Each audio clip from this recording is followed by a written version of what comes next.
Welcome back. You're listening to the Cindy Laverty Show. Thanks for staying with me. I want to let you know that you can always follow the show on Facebook at Cindy Laverty Show. Find us there, hit the like button, and get updates on who's coming on. Or you can follow me on Twitter at Cindy Laverty. Pretty easy to find me, that is for sure. My guest today is Jeannie Kerrigan. Her book is Layla. It is available at barnesandnoble.com, Amazon.com, JeannieKerrigan.com. And yes, her website is Jeannie, JeannieKerrigan.com. And her story, interviews, things are there. It's a pretty interesting place to go hang out for a little while. So, Jeannie, it's great to have you here today. Thank you again. Okay, so the book is a lot about these horrible things that happened to you, but your life is not that. So let's go into the light a little bit. Let's get out of the darkness and into the light. Yeah. And what was the turning point for you? I don't know if it was one specific. A lot of people have asked me that. What exactly was the turning point for you? I think that the turning point in the book is the love that I have for my son, Joshua, who passed away. Passed away. I was given the gift of a child at a very young age, as many. I was an unwed mother. And the difference with this boy in my life was incredible. I loved him. For the first time in my life, I learned that my heart could open so big for another human being that it would just ache. Yeah. We all know that. Yeah. Moms know that. I loved him, and I tried everything I could. I mean, I was always trying to be good. I was always trying to get better. I mean, I was daddy's little girl, even though I was being abused. There was always a part of me on that kind of the negative side. Try to be good, try to be good. But it's amazing what we'll do for children. Yeah, I wanted my son to know that I loved him. And I wanted to be there for him. And I made a decision on the grave of the man that I had fallen in love with, David, who died. Yes. If you read the book, you'll hear the story of David. That was it. I just poured everything into his grave and went home and called my mother, and I said, I need help. I need help. I need someone to come. And she came. My mother came. And I went to treatment for the last time. I went into a lot of not just you are bad, you are a juvenile delinquent, you are labeled. I went into, okay, what is God? What is energy? What are these things that I've been seeing my whole life? How come I feel this in my heart when you light a candle? I started to search for spirituality, whatever that meant to me. Right. Right. And so God, spirit, universe, that was really what came into your life. Was always there. I mean, we can all say that in our recovery stories. Was always there. There was always, I went to this place of Orange when I was a little girl. It was probably a near-death experience, and found all the joy. I got lifted off the planet in just this beautiful, beautiful love. There are certain things that happened, little bitty miracles, little bitty twists. I call them twists of the universe that showed me, okay, the law of polarity is intact here. Your life is a mess. It's miserable, but look at all the goodness. And I held out for it. And then I actively searched for it. Well, I want to read this section from the book because this was really important for me. And you say, it's towards the end. Now I can honestly say to you that I am grateful for it all. Not an easy statement, and much easier when I feel the rap.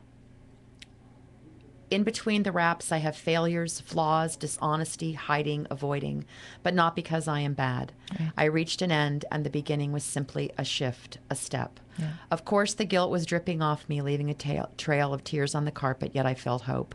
Hope was under the stars at night. Hope was a feeling that eventually turned into an absolute. That is just so powerful and so beautiful. Yeah. And thank you for writing that. You're because welcome. I think it gives everybody some kind of hope. Okay, so today you are a healer. I am. And you're a spiritual teacher. You heal people all over the world. Let's talk about how you do that, what you do. You do somatic work. I do Not everybody somatic knows work. what that is. Somatic body work, somatic teaching, somatic work. I do, it's so important to me that people heal from a cellular level. I could have talked to you forever and told you what was in my brain, and in fact I did, therapist after therapist, in my healing. It was when I actually went inside of my body to figure out, okay, what's holding and what's not. It's when I started to learn about energetic anatomy, physiological anatomy. And you went to school for all And this. I went to school for all this, yeah. And I learned how to This isn't some airy-fairy stuff. No, it's that not you just made airy-fairy. up. It's actually grounded in science in a very, very good way. I needed to be grounded in science. I wanted it that way. I wanted the truth. And that, to me, that was not... there is this man sitting on a throne that's going to throw something at you if you're a bad girl. I wanted not the stories of my childhood. I wanted the truth. So my life quest, and I've searched in every direction. I went back to the Bible. I went back to and read it. I went to teachers of the Bible. I went back to, I mean, I'm the lost Bibles, the lost gospel. That I went to that. I went to teachers of quantum physics, quantum healing, quantum mechanics, science. That's all sort of starting to take off today, I think. There's a heightened awareness about all of this. Well, science can meet spirit. Science and spirit are meeting. And within the body, you have energetic movement. Well, isn't that what Einstein talked about many years ago? And yes, he did. And here we are, you know, and there are pathways. There are people who have gone before me who have designed pathways of healing, somatic body work. I can go in and energetically help you move trauma. It's what I do. The trauma doesn't have to stay for 25 years or 5 years or even a day. We can move that, actively move that trauma when we join the physical, physiological, spiritual, psychological, all together as one, and move it. And so, yes, years of training in school to do it. So why do you think people are, in your experience, are so afraid to enter into that space? It hurts. Well, yeah, but it also hurts to live in pain. Yes. But it so hurts. I'm always interested in the dynamic of that. There's a little coat, that little heart. There's a little coat that I can put on me and say, okay, this is all my pain. There's another piece of It's my pain, and I'm not sharing it with you. But there's another piece of pain that goes on, especially this kind of pain. If you've had long-term trauma, if you've been sexually abused in the war, wherever the trauma comes from, there's a shame. Well, trauma, trauma can even come from people who had a teacher who said, you know, you're stupid. Absolutely.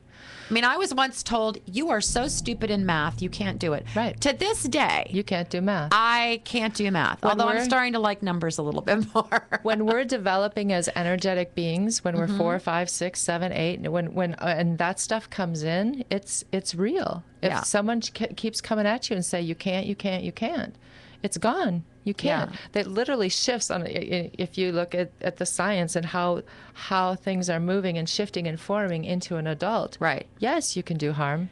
And there's this piece of us that, you know, we're told to forgive, so we can forgive the person who did this. Absolutely. But then what's left out of that, I think, is often we have to forgive ourselves for believing what wasn't true. I think the somatic healing is a part of all that put it together. I went to take care of my father when he died. Right. And I love him.